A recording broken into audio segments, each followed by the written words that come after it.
जेठ मास, जिसे आम बोलचाल में जेठ का महीना भी कहते हैं, हिंदू पंचांग का तीसरा महीना होता है। यह महीना गर्मी की तपिश और सूर्य की प्रखरता के लिए जाना जाता है, इसलिए इसे तप, संयम और सेवा का प्रतीक माना जाता है।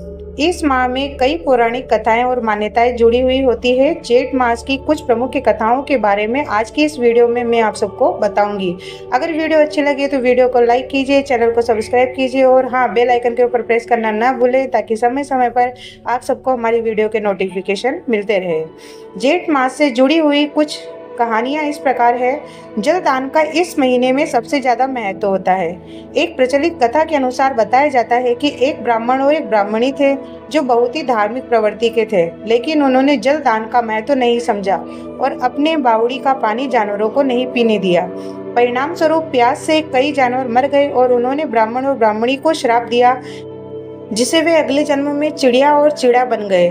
उन्हें मुक्ति तभी मिली जब उन्होंने जलदान का महत्व समझा और जेठ माह में जलदान का बहुत महत्व होता है। यह कथा सिखाती है कि गर्मी के इस महीने में जलदान का विशेष महत्व होता है और यह पुण्य फलदायी होता है। जो मनुष्य इस माह में जीव जंतुओं के लिए जल की व्यवस्था करते हैं, उन्हें इस लोक से सुख और अंत में वैकुंठ लोक की प्राप्ति होती है।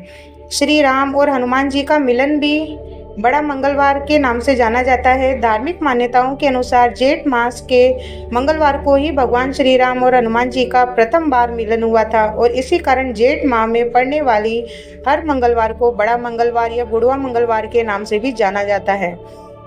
इस दिन हनुमान जी और श्री राम जी की पूजा, व्रत और भंडारा करने से जीवन के सभी कष्ट दूर होते हैं और मनोकामनाएं पूरी होती है। वट सावित्री व्रत की कथा भी इसी महीने में शुरू की जाती है।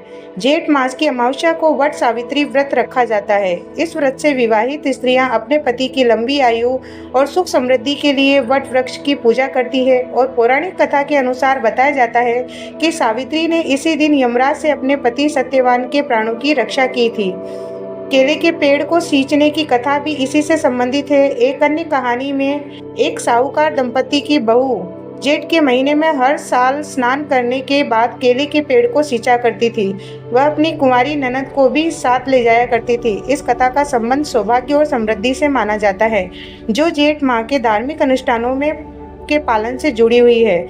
जेठ मास का महत्व इसलिए भी है क्योंकि जेठ माह में सूर्य की प्रखरता चरम पर होती है, इसलिए सूर्य उपासना को इस माह में विशेष फलदायी माना जाता है। इस माह में जलदान, व्रत, पूजा और दान पुण्य का विशेष महत्व बताया गया है। भगवान विष्णु, शनिदेव और हनुमान जी की विशेष पूजा इस महीने में ही की जाती है। इसी माह में गंगा का धरती पर अवतरण हुआ था, जिसके कारण गंगा दशहरा का पर्व भी मनाया जाता है। अगर आप जेठ माह के किसी खास व्रत या कथा के बारे में जानना चाहते हैं तो आप हमारे वीडियो के नोटिफिकेशन को ऑन कर सकते हैं। जेठ माह की अन्य कथाओं के अंतर्गत सूर्यदेव और संज्ञा की कथा भी सम्मिलित की जाती है कि प्राचीन काल के अंदर प्रजापति विश्वकर्मा की पुत्री संज्ञा का विवाह सूर्यदेव के साथ में हुआ था। संज्ञा सूर्यदेव के तेज को सहन नहीं कर पाती थी, जिससे वह बहुत दुखी रहती थी। सूर्यदेव के तेज से उनकी आंखें चौंधिया जाती थी और उन्हें बहुत ही कष्ट हुआ करता था। संज्ञा ने सूर्यदेव से अपने इस कष्ट के बारे में कई बार कहा, परंतु सूर्यदेव का तेज उनके स्वभाव का अभिन्न अंग था, जिसे वे कम नहीं कर सकते थे। संज्ञा ने कुछ समय तक जैसे तैसे सहन किया, परंतु धीरे धीरे उनका धैर्य समाप्त होने लगा।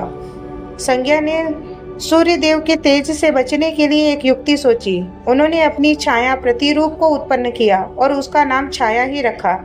संज्ञा ने छाया को आदेश दिया कि वह सूर्यदेव की पत्नी के रूप में उनकी सेवा करे और उनके बच्चों यानी मनु, यम और यमुना का ध्यान रखे। उन्होंने छाया को यह भी वचन दिलाया कि वह इस रहस्य को कभी सूर्यदेव के सामने प्रकट नहीं करेगी। यह सब व्यवस्था करने के बाद संज्ञा अपने पिता विश्वकर्मा के पास गई और उन्हें अपनी पीड़ा बताई। विश्वकर्मा ने उन्हें समझाने का प्रयास किया, परंतु जब संज्ञा नहीं मानी तो उन्होंने उसे अपने घर में रहने की अनुमति नहीं दी, क्योंकि विवाहित स्त्री का अपने पति का घर त्यागना उचित नहीं माना जाता था। पिता के घर से निराश होकर संज्ञा उत्तर पूर्व प्रदेश में घोड़ी का रूप धारण करके कठोर तपस्या करने लगी, ताकि वह सूर्यदेव के तेज को सहन करने की शक्ति प्राप्त कर सके। इधर सूर्यदेव छाया को ही संज्ञा समझकर उसके साथ रहने लगे। छाया से सूर्यदेव के शनिदेव और सावर्णिक, मनु और तप्ती नामक कन्या का जन्म हुआ। छाया अपने बच्चों से बहुत स्नेह करती थी, परंतु संज्ञा के बच्चों के साथ उसका व्यवहार धीरे धीरे कठोर होने लगा। यमराज अपनी विमाता छाया के इस भेदभावपूर्ण व्यवहार को अधिक समय तक सहन नहीं कर पाए।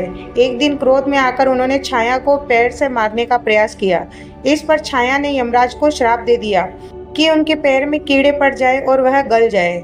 यमराज इस श्राप से बहुत भयभीत हुए और अपने पिता सूर्यदेव के पास में गए। उन्होंने पूरी घटना बताई और कहा कि कोई भी माता अपने पुत्र को ऐसा श्राप नहीं दे सकती, इसलिए उन्हें संदेह है कि छाया उनकी वास्तविक मां नहीं है। सूर्यदेव ने जब छाया से इस बारे में कठोरता से पूछा तो छाया ने भयभीत होकर सारा सत्य बता दिया कि वह संज्ञा की प्रतिरूप है और वास्तविक संज्ञा तपस्या करने चली गई है। यह जानकर सूर्यदेव अत्यंत क्रोधित हुए, परंतु फिर यमराज के श्राप का निवारण करते हुए इसके बाद सूर्यदेव विश्वकर्मा के पास में गए। विश्वकर्मा ने उन्हें बताया कि संज्ञा उनके तेज को सहन न कर पाने के कारण तपस्या करने उत्तर पूर्व प्रदेश में घोड़ी के रूप में रह रही है। सूर्यदेव ने अपने तेज का कुछ अंश कम करने का निश्चय किया और स्वयं अश्व का रूप धारण करके उत्तर पूर्व प्रदेश पहुंचे। वहां उन्होंने संज्ञा को पहचान लिया। सूर्यदेव और संज्ञा का अश्व रूप में मिलन हुआ, जिससे अश्विनी कुमारों का जन्म हुआ, जो देवों के वेद्य माने जाते हैं। बाद में भगवान विश्वकर्मा ने सूर्यदेव के तेज को खरात पर चढ़ाकर कुछ कम कर दिया। उस छाटे गए तेज से ही भगवान विष्णु के सुदर्शन चक्र, शिवजी के त्रिशूल और इंद्र के वज्र आदि अस्त्र शस्त्रों का निर्माण हुआ। तेज के कम होने के बाद संज्ञा सूर्यदेव के साथ में सुखपूर्वक रहने लगी। इस कहानी से हमें यह शिक्षा मिलती है कि सहनशीलता, समझ और संवाद किसी भी रिश्ते के लिए कितने महत्वपूर्ण होते हैं। साथ ही यह कथा सूर्यदेव की महिमा और उनके परिवार की उत्पत्ति का भी वर्णन करती है। जेठ माह में सूर्यदेव की उपासना का विशेष महत्व है और यह कथा उनके प्रति श्रद्धा भाव को और दृढ़ बनाती है। यह जेठ मास की एक महत्वपूर्ण कथा है। इस पवित्र मास में ऐसी कथाओं का श्रवण और मनन करने से पुण्य की प्राप्ति होती है और मन को शांति मिलती है। और यह कथा हमें यह भी सिखाती है कि धन संपत्ति क्षणभंगुर है, जबकि निस्वार्थ भाव से की गई सेवा और पुण्य कर्मों का फल स्थायी होता है। विशेषकर जेठ जैसे पुण्य मास में प्रकृति की सेवा करना, जैसे वृक्षों को जल देना, अत्यंत पुण्यदायक होता है। अभिमान और कंजूसी व्यक्ति के पतन का कारण बनती है, जबकि विनम्रता और दानशीलता उसे उन्नति की ओर ले जाती है। तो आशा करती हूँ कि यह जानकारी आप सबको अच्छी लगी होगी और इसी प्रकार से हमारे चैनल पर हम आपको पूजा पाठ व्रत के बारे में सभी जानकारियाँ देंगे, कथा को सुनाएंगे। और हमारे चैनल पर आप पहली बार आए हैं तो चैनल को लाइक और सब्सक्राइब जरूर करें और हमारे वीडियो अच्छा लगे तो जरूर से जरूर एक प्यारा सा कमेंट्स करें। मिलते हैं नेक्स्ट वीडियो में, तब तक के लिए जय श्री कृष्णा, राधे राधे।